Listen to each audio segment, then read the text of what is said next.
Sa pintuan nagbarog, sa kahilom nagbantay. Araw ng pagdayeg, mahimo nga malinaw ug malinawon. Mga nga church security nagbarog sa gawas, samtang sulod ang katawhan nagampo nga hayag. Dili makita pero pirmi andam sa pagpanalipot sa tanang musulod sa balay sa Dios kanunay gyud. Sa mata nagbantay, sa kasing-kasing nagampo, nga walay dautang mahitabo sa tibok panon. Dili para gahum, dili para dungog, kundili para sa kaluwasan, nga gisalig sa Ginoo gyud bro.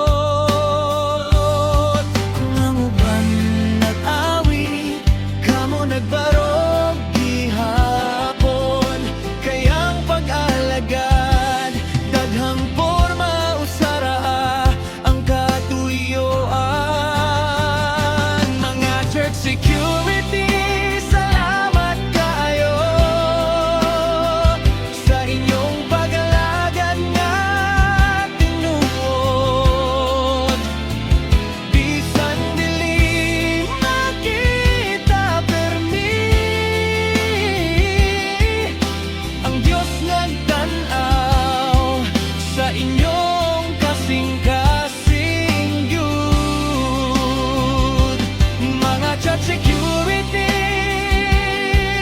padayon lang sa pagbantay nga may pag-ampo.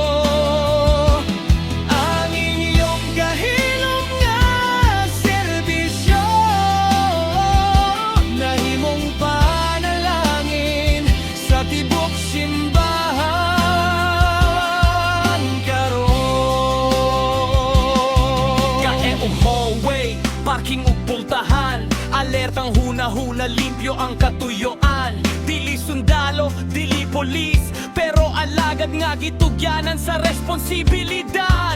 Giingon sa pulong magbantay ug mag-ampo, kamo buhi nga ehemplo sa maong sugo. Sa mataglakang ug tanaw sa palibot, ang Dios maoy inyong kalasag ug kusog yun.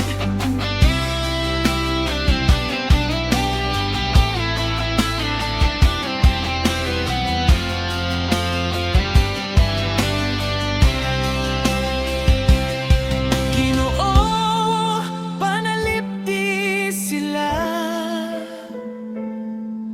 hatagig kaalam ug kusog sa ilang pagbantay sa imong balay. Ikaw ra ang tinuod nga bantay sa tanan. Mga church security, ayaw kalimti,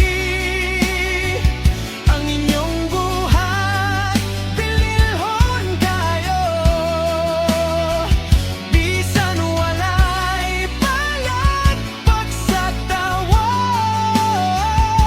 ang langit nga gadaig sa inyong pag-alaga. Mga church security, salig lang sa Diyos nga nagbantay sa tanang butang.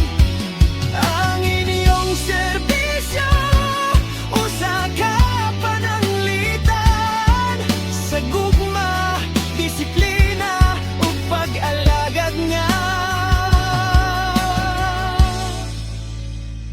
matinud-anon. Para sa tanang church security, salamat sa inyong pag-alagad.